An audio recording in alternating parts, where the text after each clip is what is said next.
میرا نام ہمائل ہے۔ میں لاہور کے ایک گاؤں میں رہتی تھی۔ غربت ہونے کی وجہ سے صرف 5 جماعتیں ہی پڑھ پائی تھی۔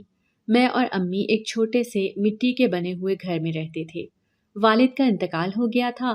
سردیاں عروج پر تھیں۔ مجھے سردی کی وجہ سے کچھ دنوں سے سخت بخار تھا۔ قریبی حکیم سے امی نے دوا تو لے دی تھی، لیکن اتنا افاقہ نہیں ہوا تھا۔ کلینک جا کر ڈاکٹر کی فیس دینے اور پھر اس سے دوا لینے کے ہمارے پاس پیسے نہیں تھے، اس لیے مجبوراً حکیم کے ہی روزانہ چکر لگاتے تھے۔ وہ 20 روپے کی دوا دے دیتا تھا۔ آج کافی دنوں کے بعد دوپہر کو دھوپ نکلی تھی اور دھوپ خاصی گرم تھی، اسی لیے امی کہنے لگی ہمائل جا باہر جا کر دھوپ سینک لے۔ امی کی بات سن کر میں نقاہت سے اٹھی اور گھر سے باہر نکل گئی۔ ہمارے گھر کے ساتھ ایک بڑا اور ایک گھنا درخت تھا، جس کی وجہ سے ہمارے صحن میں کم ہی دھوپ آتی تھی، اس لیے میں امی کے کہنے پر گھر سے باہر آ گئی۔ وہ کہہ رہی تھی کئی دنوں سے بستر پر پڑی ہے، تھوڑی دیر چہل قدمی کر آ تاکہ طبیعت میں بہتری آئے۔ سو میں گھر سے باہر نکل کر کھیتوں والی سائڈ پر آ کر واک کرنے لگی۔ چہل قدمی کرتے ہوئے میں اپنے غم یاد کرنے لگی۔ اپنے لباس اور چادر کو دیکھا۔ قمیض اور دوپٹہ کئی جگہ سے پھٹ چکے تھے۔ جس جگہ سے کپڑا پھٹا تھا وہاں پیوند لگایا گیا تھا۔ میرے پاس گنتی کے چند ایک جوڑے تھے۔ اتنے کم جوڑے رکھنے کی وجہ ہماری غربت تھی۔ اگر آج ہم امیر ہوتے تو میرے پاس بھی بہت سے کپڑے ہوتے۔ چہل قدمی کرتے ہوئے مجھے بھوک ستانے لگی تھی۔ میں نے اب گھر کا رخ کیا۔ گھر میں سالن تو نہیں تھا، اس لیے روٹی پانی میں ڈبو کر کھانی پڑی۔ غربت اتنی تھی کہ کئی دن تک ہم صرف روٹی سے ہی گزارا کر لیتے تھے۔ اسی طرح یہ دن بھی گزر گیا۔ طبیعت سنبھلنے میں ہی نہیں آ رہی تھی۔ اگلی صبح بخار جوں کا توں تھا، سردی بھی شدید لگ رہی تھی۔ رضائی بھی اوڑھ رکھی تھی، لیکن سردی کی شدت میں کمی نہیں آ رہی تھی۔ اماں مجھے بڑی سردی لگ رہی ہے، میں نے اماں سے کہا تو وہ بولی اپنی سہیلی کے گھر چلی جا۔ امی کی بات سن کر میں جلدی سے تیار ہو کر علیزے کے گھر چلی گئی۔ علیزے کے گھر والے بھی غریب تھے، مگر اس کے بھائی اور پاپا کماتے تھے، اس لیے ان کے پاس گزارے لائق پیسے ہوتے تھے۔ آج دھوپ نہیں نکلی تھی۔ علیزے کے گھر والوں نے آتش دان میں ڈھیر ساری لکڑیاں جلائی ہوئی تھیں، جس کی وجہ سے گھر میں کافی حدت تھی۔ میں جب اس کے گھر آئی تو سردی کا احساس بالکل ہی ختم ہو گیا۔ کافی دیر میں وہیں بیٹھی رہی اور پھر طبیعت میں خرابی محسوس ہوئی تو گھر کی طرف چل پڑی۔ گھر آ کر امی کو طبیعت کا بتایا اور کہا حکیم سے دوا لے دیں، لیکن حیرت تو تب ہوئی جب امی کہنے لگی تجھے ڈاکٹر کے پاس لے چلتی ہوں۔ خیر سر پر دوپٹہ لے کر ہم لوگ کلینک آ گئے۔ یہ گاؤں کا بڑا کلینک مانا جاتا تھا۔ یہاں رش بھی کم ہوتا تھا، کیونکہ ڈاکٹر کی فیس اور ادویات کا خرچہ گاؤں والوں کو زیادہ لگتا تھا۔ مجھے دیکھ کر ڈاکٹر نے مجھ میں ٹائیفائڈ کی تشخیص کی اور ڈرپ لگا دی۔ زندگی میں پہلی مرتبہ مجھے ڈرپ لگی تھی۔ ساتھ ہی ڈاکٹر نے امی کو ڈھیر ساری ادویات دیں۔ آج امی کا خرچہ 4000 روپے ہو گیا تھا۔ ادویات، ڈرپ اور اپنی فیس کے پیسے ملا کر ڈاکٹر نے 4000 روپے لیے تھے۔ حیرت والی بات تو یہ تھی کہ امی نے پیسے اپنے پرس سے بڑی آسانی سے نکال کر ڈاکٹر صاحب کو دے دیے۔ اس کے بعد امی نے مجھے رستے سے پھل اور دیگر چیزیں بھی خرید کر دیں۔ میں حیرانی سے ان سے پوچھ رہی تھی کہ آپ کے پاس اتنے پیسے کہاں سے آئے؟ یہ واقعی ناقابل یقین بات تھی کہ آج امی نے 5000 روپے خرچ کر لیے تھے، ورنہ یہ 5000 روپے تو ہمارے ایک مہینے کا خرچہ ہوتے تھے۔ ابو کی زندگی میں بھی کبھی امی نے ایک دن میں 5000 روپے نہیں خرچے تھے۔ یہ سن کر امی کہنے لگیں بیٹا ہمائل تجھے سب جلد پتہ چل جائے گا، بس ابھی خاموش رہ، ابھی ٹھیک وقت نہیں آیا تجھے بتانے کا۔ امی نے تو مجھے خاموش ہی کروا دیا تھا۔ کئی مرتبہ امی سے پوچھنے کے بعد میں نے چپ سادھ لی تھی، کیونکہ میں جانتی تھی امی تب تک مجھے نہیں سچ بتائیں گی جب تک ان کا دل نہیں چاہے گا۔ اور پھر اس کے بعد ہمارے گھر کے حالات یکدم بدلنے لگے۔ 3 وقت کا اچھا کھانا میسر ہونے لگا، اچھے کپڑے پہننے کو ملنے لگے، گھر میں ٹی وی بھی لگ گیا تھا جہاں دیکھنے کو بہت کچھ تھا۔ یہ سب کچھ کیسے ممکن ہو پا رہا تھا میں نہیں جانتی تھی۔ امی کے پاس شاید کسی خزانے کی چابی آ گئی تھی، لگتا تو ایسا ہی تھا۔ میں امی سے پوچھ کر تھک چکی تھی، لیکن وہ مجھے کچھ بھی بتانے کو تیار نہیں تھی۔ پھر ایک دن خود ہی کہنے لگی کہ کل تجھے سب پتہ چل جائے گا۔ ان کی بات سن کر میں تجسس سے رات کو کافی دیر جاگتی رہی اور پھر سو گئی۔ اگلی صبح امی نے مجھے جلدی اٹھا دیا اور تیار ہونے کو کہا۔ میں نے نیا جوڑا پہنا، امی کے ساتھ گھر کی صفائی کروائی، پھر ہم کھانے کے لیے کچھ چیزیں مارکیٹ سے لے آئے۔ گھر میں کوئی مہمان آنے والا تھا۔ عین 4 بجے گھر میں ایک آدمی داخل ہوا۔ اس کی عمر 40 سال تھی، لیکن وہ حلیے سے کافی امیر لگ رہا تھا۔ ہم تینوں صوفے پر بیٹھے ہوئے تھے۔ اماں ہی ان سے بات کر رہی تھی۔ اس آدمی کا نام امجد تھا۔ وہ بار بار مجھے دیکھ رہا تھا۔ اس کے دیکھنے سے مجھے عجیب سا محسوس ہو رہا تھا۔ مجھے غصہ بھی آ رہا تھا کہ وہ مجھے ایسے کیوں گھور رہا ہے جیسے وہ میرا ہم عمر ہو۔ امجد جو بھی تھا، میں اسے نہیں جانتی تھی، اور اس کے مجھے دیکھنے پر میں بری طرح تنگ آ گئی تھی۔ میں نے سوچ لیا تھا امی سے کہوں گی یہ فضول سا آدمی اب دوبارہ گھر میں نہ آئے۔ کچھ ہی دیر میں امجد جانے کے لیے اٹھا تو میں نے شکر کا سانس لیا۔ وہ جانے سے پہلے امی کو کافی پیسے دے کر گیا۔ اس کے جانے کے بعد امی نے بتایا کہ یہی آدمی ہے جس نے مجھے بہت سارے پیسے دیے ہیں۔ یہ آدمی بڑا امیر ہے۔ مزید وہ بولی کہ کچھ عرصے پہلے یہ گھر آیا تھا، تم اس وقت گھر نہیں تھی۔ اس آدمی نے کئی مرتبہ تمہیں باہر آتے جاتے دیکھا ہے، اس لیے تم اسے پسند آ گئی ہو اور یہ تم سے شادی کرنا چاہتا ہے۔ مجھے تو یہ رشتہ بہت اچھا لگا ہے، اس لیے میں نے ہاں کر دی ہے۔ اب تمہاری شادی اسی سے ہوگی۔ امی کی بات سن کر میرے پیروں تلے تو جیسے زمین نکل گئی۔ کہاں میں 20 سال کی تھی اور کہاں وہ آدمی 40 سال کا تھا۔ ہم دونوں میں 20 سال کا فرق تھا۔ میں اس سے آدھی عمر کی تھی۔ مزید امی نے بتایا کہ اس آدمی کی پہلی بیوی کا انتقال ہو گیا ہے۔ اب اس آدمی کی ایک 5 سال کی چھوٹی بیٹی بھی ہے۔ اس خبر نے جیسے میرے اندر طوفان مچا دیا۔ میں نے تو امی کو صاف انکار کر دیا تھا کہ میں اس شخص سے شادی نہیں کرنا چاہتی، لیکن امی بضد تھی۔ کئی دن میں نے کھانا ٹھیک سے نہ کھایا، روتی رہی اور کچھ بھی نہ بولتی کہ شاید امی میری بات مان جائیں اور اپنا ارادہ بدل لیں، لیکن امی کو کوئی فرق نہ پڑا۔ وہ اپنے فیصلے سے 1 انچ نہ ہلی۔ ایک دن وہ کہنے لگی، میں تیری شادی امجد سے کیوں کرنا چاہتی ہوں، تجھے بہت جلد پتہ چل جائے گا۔ امی نے کہا اور یوں زبردستی میری شادی امجد سے ہو گئی۔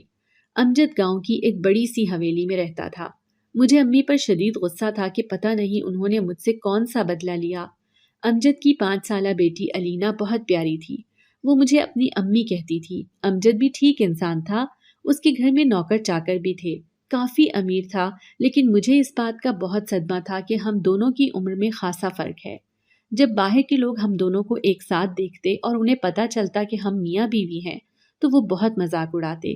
میری دوستیں بھی میرا مذاق اڑاتی تھیں، حالانکہ ابھی انہوں نے امجد کو نہیں دیکھا تھا۔ اگر دیکھ لیتی تو پھر مزید مذاق اڑاتی۔ اب مجھے بہت اذیت محسوس ہوتی، امی پر بہت غصہ آتا اور میں سوچتی امی نے جو میرے ساتھ کیا ہے ان کو کبھی معاف نہیں کروں گی، اور امجد کو دل سے کبھی اپنا شوہر تسلیم نہیں کروں گی۔ کچھ دنوں کے بعد میں میکے چلی گئی اور امی سے شکوہ بھی کیا اور کہا کہ مجھے امجد سے طلاق چاہیے۔ یہ سن کر امی نے مجھے تھپڑ مار دیا اور کہنے لگی، آئندہ اگر ایسی بات کی تو میرے گھر کے دروازے تجھ پر ہمیشہ کے لیے بند ہو جائیں گے۔ امی کا تھپڑ کھا کر میں رونے لگی۔ مزید امی نے کہا، تجھے اب تک احساس نہیں ہوا، لیکن بہت جلد تو اس بات پر میرا شکریہ ادا کرے گی کہ میں نے تیری شادی امجد سے کی۔ امی کی بات سن کر میں اچنبھے سے انہیں دیکھنے لگی۔ ایسا تو مر کر بھی نہیں ہو سکتا تھا کہ میں امجد سے شادی پر شکر ادا کرتی۔ خیر، ٹوٹا دل لے کر میں قریبی پارک میں آ کر رونے لگی۔ بڑی عمر کا شوہر تو ملا تھا، لیکن اوپر سے 5 سال کی بیٹی بھی مفت میں مل گئی تھی جس کی ذمہ داری مجھ پر پڑ گئی تھی۔ میں رو رہی تھی جب اچانک ایک لڑکا وہاں آ گیا۔ اس کی عمر تقریباً 25 سال تھی۔ وہ مجھ سے میرے رونے کی وجہ پوچھنے لگا تو میں نے بہانہ بنا دیا کہ طبیعت خراب ہے۔ اس نے مجھے حوصلہ دیا اور پھر چلا گیا، جبکہ میں اسے دیکھتی رہ گئی۔ میں سوچنے لگی کاش اس جیسے لڑکے سے میری شادی ہوتی، لیکن امی نے پتہ نہیں مجھ سے کون سا بدلہ لیا تھا۔ اس طرح اگلے دن جب میں کھیتوں کے قریب چہل قدمی کر رہی تھی تو اتفاق سے مجھے وہی لڑکا مل گیا۔ اس کا نام عزیز تھا۔ ہم دونوں کے درمیان کافی باتیں ہوئیں اور پھر دوستی ہو گئی۔ اس نے مجھے اپنا نمبر دیا اور میں نے اسے اپنا۔ میں نے اسے یہ نہیں بتایا تھا کہ میں شادی شدہ ہوں، بلکہ میں نے اسے یہ کہا تھا کہ میری شادی نہیں ہوئی۔ یوں اب میں خوش تھی اور دل میں سوچ رہی تھی کہ بہت جلد بڑی عمر کے شوہر امجد سے طلاق لے کر عزیز سے شادی کر لوں گی۔ اس طرح مجھے اور عزیز کو میسج پر ایک دوسرے سے بات کرتے ہوئے کافی دن گزر گئے۔ پھر دنوں سے مہینے گزر گئے۔ اب ہم فون پر بھی ایک دوسرے سے باتیں کرتے تھے، کبھی کبھار اس پارک میں مل بھی لیتے تھے۔ عزیز نے مجھ سے وعدہ کیا تھا کہ وہ بہت جلد مجھ سے شادی کر لے گا۔ میں نے ابھی تک اسے یہ نہیں بتایا تھا کہ میں شادی شدہ ہوں۔ ویسے بھی مجھے لگتا تھا کہ عزیز مجھ سے پیار کرتا ہے تو اسے اس بات سے کوئی فرق نہیں پڑے گا کہ میری پہلے شادی ہو گئی ہے۔ عزیز مجھے کہہ رہا تھا کہ میرے گھر والے تم سے پہلے ملنا چاہتے ہیں، اس کے بعد ہی وہ تمہارے گھر رشتہ لے کر آئیں گے۔ میں تم سے مزید دور نہیں رہ سکتا، میں تم سے محبت کرتا ہوں، اس لیے جلد از جلد اکیلی مجھ سے ملنے آؤ تاکہ میں تمہیں اپنے گھر والوں سے ملواؤں اور پھر ہم اپنی نئی زندگی شروع کریں۔ اس کی باتیں سن کر یوں لگ رہا تھا کہ اب وقت قریب آ چکا ہے۔ میں نے ایک مرتبہ امجد سے کہا مجھے طلاق چاہیے تو وہ خاموش ہو گیا اور کہنے لگا کچھ دن انتظار کرو، تمہیں طلاق مل جائے گی۔ اس کی بات سن کر مجھے خوشگوار حیرت ہوئی کہ وہ اتنی آسانی سے مان گیا۔ کافی دن میں خوشی مناتی رہی اور اس انتظار میں رہی کہ کب امجد مجھے طلاق دے۔ ایک رات میری عزیز سے بات ہو رہی تھی، وہ کہہ رہا تھا کہ کل ہی میرے گھر والوں سے آ کر ملو۔ میں نے اس سے کہا ایک دو دن انتظار کر لو، لیکن وہ بضد تھا۔ اب میں پریشان ہو گئی تھی۔ رات کے 12 بج رہے تھے، سب گھر والے سو رہے تھے۔ میں سوچنے لگی میں گھر سے بھاگ کر اپنے میکے چلی جاتی ہوں، اگر یہیں رہی تو امجد پتہ نہیں طلاق دے گا یا نہیں۔ میکے جا کر اس سے طلاق مانگوں گی تو اسے یقین آ جائے گا کہ میں واقعی اس کے ساتھ نہیں رہنا چاہتی۔ میں چپکے سے اٹھی، الماری سے اپنا سامان نکال کر پیک کیا۔ جیسے ہی میں کمرے سے باہر جانے لگی، اچانک ہی امجد اٹھ گیا اور اس نے میرا بازو پکڑ لیا۔ اس سے پہلے کہ میں چیختی، اس نے میرے لبوں پر ہاتھ رکھ دیا، پھر کہنے لگا کچھ دیر میری بات سن لو، اس کے بعد بھی اگر تمہیں طلاق چاہیے ہوگی تو میں اسی وقت تمہیں طلاق دے دوں گا۔ اس نے کہتے ہوئے میرے ہونٹوں سے اپنا ہاتھ ہٹایا تو میں نے کہا بولیں جلدی، کیا کہنا ہے آپ کو؟ میں بنا ڈرے بولی کیونکہ آج میں اٹل فیصلہ لینا چاہتی تھی۔ امجد نے مجھے اپنا فون دکھایا جہاں کچھ تصاویر تھیں۔ اس میں ایک لڑکا تھا اور وہ کوئی اور نہیں بلکہ عزیز تھا۔ اس کے ساتھ ایک اور لڑکی تھی۔ یہ عزیز کی شادی کی تصویریں تھیں۔ اس کے علاوہ ایک وائس ریکارڈنگ بھی تھی جس میں عزیز اپنے کسی دوست سے کہہ رہا تھا بڑی مشکل سے شکار ہاتھ لگا ہے، ہمائل نام ہے اس کا، کبھی بھی ہم اس کو اپنے جال میں پھنسا کر گھر بلا سکتے ہیں اور فائدہ حاصل کر سکتے ہیں، جس طرح ہم نے نورین سے فائدہ اٹھا کر اسے مار دیا تھا، اس کے ساتھ بھی ایسا ہی کریں گے۔ مزید امجد نے مجھے یہ بھی بتایا کہ وہ لڑکا عزیز کتنا بڑا دھوکے باز تھا۔ وہ پہلے سے شادی شدہ تھا، اس کے ماں باپ تو پاکستان رہتے ہی نہیں بلکہ دوسرے ملک رہتے تھے، اس کی بیوی بھی دوسرے ملک میں ہے۔ عزیز گاؤں کچھ عرصے کے لیے کسی کام سے آیا تھا، وقت گزاری کے لیے اس نے مجھ سے دوستی کی تھی اور اپنے مقصد کے لیے استعمال کرنا چاہا۔ امجد نے مجھے آج عزیز کا اصلی چہرہ دکھا کر بہت بڑی رسوائی سے بچا لیا تھا۔ میں بے ساختہ سجدے میں گر گئی اور اللہ کا شکر ادا کرنے لگی کہ اس نے مجھے اتنی بڑی مصیبت سے بچا لیا تھا اور عزیز کی سچائی میرے سامنے آ گئی۔ نورین میری پرانی سہیلی تھی جو ہمارے محلے میں ہی رہتی تھی۔ کچھ عرصہ پہلے اچانک وہ بھی اپنی شادی سے پہلے غائب ہو گئی تھی۔ وہ بھی غریب تھی اور اس کی شادی بھی غریب خاندان میں ہو رہی تھی۔ جب اس کے بھاگنے کی خبر محلے میں پھیلی تو سب نے یہی اخذ کیا کہ نورین کسی لڑکے کے ساتھ بھاگ گئی ہے۔ اب مجھے سمجھ آیا تھا کہ نورین کو اسی لڑکے عزیز نے بہلا کر بلایا تھا اور اس کی عزت سے کھیل کر اسے مار دیا تھا۔ یہی سب وہ میرے ساتھ بھی کرنے والا تھا، لیکن مجھے وقت پر امجد نے سب سچ بتا دیا۔ امجد کہنے لگے کچھ دنوں سے مجھے تمہارا رویہ بدلا بدلا لگ رہا تھا، ڈر تھا تم کہیں غلط کام میں نہ پڑ جاؤ، اس لیے تم پر نظر رکھ رہا تھا۔ میں نے سوچا تھا آج ہی تمہیں سچ بتا دوں گا، لیکن نیند آ گئی اور میں سو گیا۔ لیکن دیکھو اللہ کا شکر ہے میری وقت پر آنکھ کھل گئی اور میں نے تمہیں بچا لیا۔ میں امجد کی بات سن کر ان کے گلے لگ گئی، ان سے معافی مانگی۔ میں نے امجد سے کہا مجھے طلاق مت دیجیے گا پلیز۔ انہوں نے مجھے معاف کر دیا اور وعدہ لیا کہ میں کبھی اب ایسا کام نہ کروں۔ اگلے دن امی بھی مجھ سے ملنے آ گئی۔ وہ کہنے لگی بیٹا میں نے تمہاری شادی امجد سے اس لیے کی تھی تاکہ ساری عمر تمہیں غربت نہ سہنی پڑے۔ 2 مرتبہ تمہارے لیے لڑکوں کا رشتہ آیا لیکن وہ غریب تھے، تمہیں کچھ نہیں لے کر دے سکتے تھے۔ میں نہیں چاہتی تھی کہ جیسی زندگی تو نے میرے گھر گزاری سسرال میں بھی ویسی ہی گزارے۔ خاندان والے تو مجھے یہ تک کہتے تھے کہ تیری غریب بیٹی سے کوئی شادی نہیں کرے گا۔ میں بہت دل برداشتہ ہو گئی تھی، اللہ سے دعا کرتی تھی تیرے لیے کہ کوئی اچھا رشتہ بھیج دے۔ یوں جب امجد گھر آیا اور اس نے تجھ سے شادی کی خواہش کی تو میں انکار نہ کر سکی۔ امی کی باتیں سن کر میری آنکھوں میں آنسو آ گئے۔ اب مجھے سمجھ آ گیا تھا کہ انہوں نے میرے لیے ٹھیک فیصلہ کیا تھا۔ امجد سے شادی کر کے مجھے واقعی سب کچھ ملا تھا۔ امجد ایک اچھا انسان تھا، وہ دھوکے باز نہیں تھا، اور علینا بھی اتنی اچھی بچی تھی۔